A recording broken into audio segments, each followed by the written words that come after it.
in Nigeria, or even rice, the cost the price we buy now is as if it's 5 times of the original cost that we used to buy 12 months ago.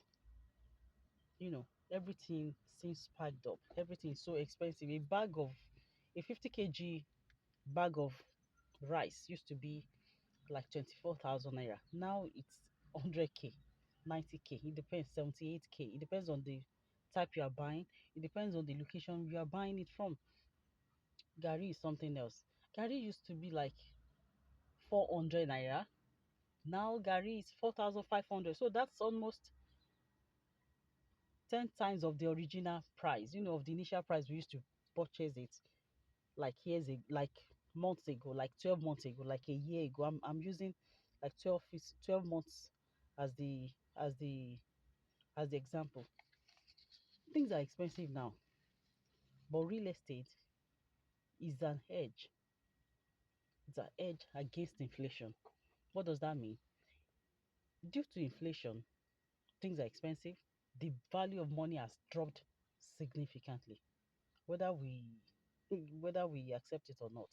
What's the purchasing power of any currency, both in the USA, in Nigeria, in the Asian countries, in the Middle East, or elsewhere, Oceania, the value has dropped significantly. The purchasing power of the currency, of each nation's currency, has dropped significantly.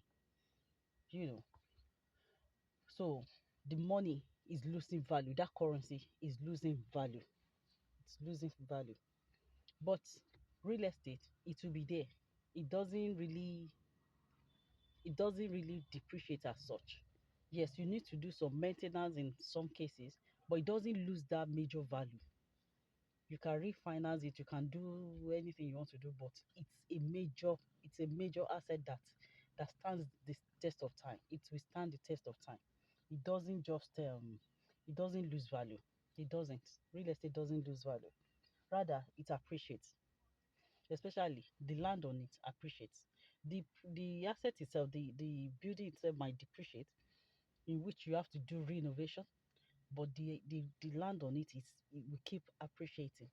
It keeps, rising in value. So real estate is a good way to protect your money from losing value. That's just the simple English with inflation and real estate. So it makes you, as I said, it's a great investment that does well no matter the state of the economy, and it also makes you experience what is called true wealth. It puts your income on autopilot, especially if you are earning rental income. You know, in as much as you have tenants, they will always pay rent, and you will always have income coming from that rent.